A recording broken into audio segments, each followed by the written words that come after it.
दोस्तों, मैं आपका होस्ट और दोस्त चांद सिंह कुशवाहा अपने चैनल शारदे एजुकेशन में आप सबका बहुत स्वागत वंदन अभिनंदन करता हूं। दोस्तों, आज के समय पे हर एक व्यक्ति की इच्छा है कि उनके बच्चे पढ़ लिख कर एक उस योग्य और काबिल बने कि जहां वह इस समाज के बीच में कम से कम सरवाइव कर सकें और इस सामाजिकता को समझ सकें और आसपास की चीज़ों के बारे में अपनी जानकारी रख सकें। और अगर इतनी भी अवेयरनेस हम पर नहीं है तो शायद मेरा ये मानना है कि हमें आपको जीएस का ज़रूर अध्ययन करना चाहिए, ना कि जीके का। अच्छा, जीके जनरल नॉलेज है, वह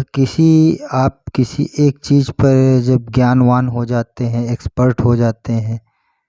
और सामान्य चीज़ों पर एक्सपर्ट हो पाना यह किसी के लिए संभव नहीं है कि जनरल नॉलेज का ज्ञान अर्थात सामान्य ज्ञान सभी को सभी क्षेत्रों का भरपूर हो सके। किंतु उसी कड़ी में जीएस, जिसे जनरल स्टडीज़ या सामान्य अध्ययन कहा जाता है, इस परिक्षेप में यह कहना चाहूँगा कि अध्ययन करने पर हमें उसको किस तरह अप्लाई करना है, यह हमारे स्वयं के ज्ञान और विवेक पर निर्भर करता है।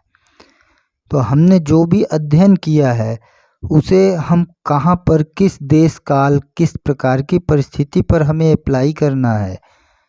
ये अध्ययन करने वाले व्यक्ति के ऊपर निर्भर करता है।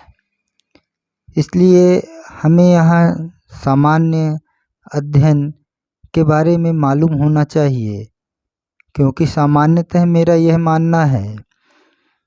कि हम जिस परिवेश में रहते हैं वहाँ कैसा समाज है, किस प्रकार का कानून है, जिस देश पर हम निवास करते हैं उसकी कैसी भौगोलिक स्थिति है, हम जिस विश्व पर रहते हैं ब्रह्मांड के परिदृश्य में किस प्रकार दिखाई देता है, और जो हमारा ब्रह्मांड है वह हमारी आकाशगंगा और अंतरिक्ष इन सब के बीच कहाँ अवस्थित है। इसके साथ ही हमें संसाधन के रूप में प्रकृति ने क्या क्या चीज़ें दे रखी हैं और कौन कौन से ऐसे अच्छे और कभी न नष्ट होने वाले वरदान स्वरूप जो प्रकृति के स्रोत हैं उनके बारे में हमें पता होना चाहिए। साथ ही हम मनुष्यों का क्रमिक विकास किस प्रकार से धीरे धीरे समय के साथ हुआ है। ठीक हर एक वस्तु या हर एक ग्रह, पिंड, अंड, किसी भी चीज़ का कहा जाए तो एक क्रमिक विकास हुआ है, ना कि एक साथ से कोई चीज़ प्रकट हुई है। तो इस परिदृश्य में देखा जाए तो हमें अपने इतिहास के बारे में हर एक व्यक्ति को ज़रूर पता होना चाहिए कि वह उसका इतिहास किस तरह का है, और साथ में आज वर्तमान की परिस्थितियों के बारे में जो भी विज्ञान की गतिविधियां हैं, हमारा विज्ञान किस क्षेत्र और किस क्षेत्र में किस उन्नति और किस ऊंचाइयों तक पहुंच गया है, इसके बारे में हमारे ऊपर किस संविधान के द्वारा शासन किया जा रहा है, हमारे पास किस प्रकार की अर्थव्यवस्था है, साथ ही किस प्रकार की पर्यावरण और परिस्थितिकी में हम निवास करते हैं, इन चीज़ों के बारे में केवल आपको सामान्य रूप से जानकारी होना, अध्ययन होना, इसका केवल अध्ययन करना और इनको अपने परिक्षेप में अपने ही सामने अवलोकित करके अपने ही परिदृश्य में आप यह महसूस कर सकते हैं कि बिल्कुल ठीक जो चीज़ें भी पढ़ी जा रही हैं वह बिल्कुल वास्तविक हैं, आभासी हैं, किंतु परिदृश्य में उनका कहीं ना कहीं अस्तित्व है। ठीक इसी प्रकार से जैसे विज्ञान में यदि कहा जाए कि भौतिकी में माना कि शब्द है। यदि माना कि शब्द को हटा दिया जाए तो भौतिकी में कुछ भी नहीं रह जाता है, किंतु उसी माना के आधार पर ही एक बहुत सारे ऐसे नियम बना दिए गए और आज हम यहाँ से चंद्रमा तक, मंगल तक, किसी भी ग्रह तक जा पा रहे हैं। उन सब का प्रमुख रूप से कारण यही है कि हमने गणित का बहुत अच्छी तरह से कैलकुलेशन किया और हमने उन चीज़ों के बारे में अध्ययन किया और अब हम वहाँ तक पहुँचने में सफल हो पा रहे हैं। अर्थात कहने का तात्पर्य यह है कि हर व्यक्ति को जीएस के बारे में ज़रूर नॉलेज होना चाहिए। अब आते हैं कि बच्चों को जीएस कितना और क्या पढ़ना चाहिए। कई बार जो भी कंपटीशन एग्ज़ाम की तैयारी करने वाले छात्र होते हैं उनसे मैं निवेदन करना चाहूँगा कि कई बार उनके द्वारा ये देखा गया है कि वह मार्ग को भटक जाते हैं। यह हमारे चैनल के द्वारा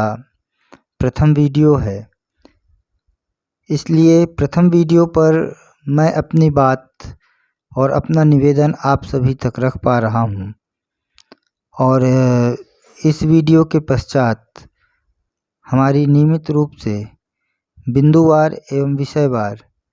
क्लासें चालू होंगी और जिनमें नियमित रूप से 1 से 2 वीडियो एक एक टॉपिक पर प्रति दिवस अपलोड किए जाएंगे। हमें सबसे ज़रूरी यह होता है कि जब हम पढ़ाई करते हैं छात्र को कि हमें क्या पढ़ना चाहिए। एक सबसे बड़ी समस्या है फोबिया की। फोबिया कई बार ये होता है कि हम ऐसा कर रहे हैं, हम इस चीज़ की तैयारी कर रहे हैं और हमें इस चीज़ के बारे में पता है और हमें नॉलेज है। कई बार तो हमने सिलेबस नहीं देखा होता है और हम जाकर के एग्ज़ाम देकर चले आते हैं। अब जहाँ पर हमने सिलेबस तक नहीं देखा है और एग्ज़ाम देकर चले आते हैं, वहाँ पर परीक्षा परिणाम क्या होगा। किंतु मैं आपको ये वादा करता हूँ कि हमारी जीएस का जो भी सिलेबस है वो सारा सिलेबस आपके ऑल इंडिया कॉम्पिटिटिव एग्ज़ामों के 70 से 80% सारे कोर्सों को कवर करता है, सारे एग्ज़ामों को कवर करता है। इसलिए इसमें यदि आप हमारे साथ नियमित रूप से बने रहते हैं और हमारी वीडियो देखने के लिए आप हमारे चैनल को सब्सक्राइब करिए, वीडियो को लाइक करिए और अधिक से अधिक शेयर करिए।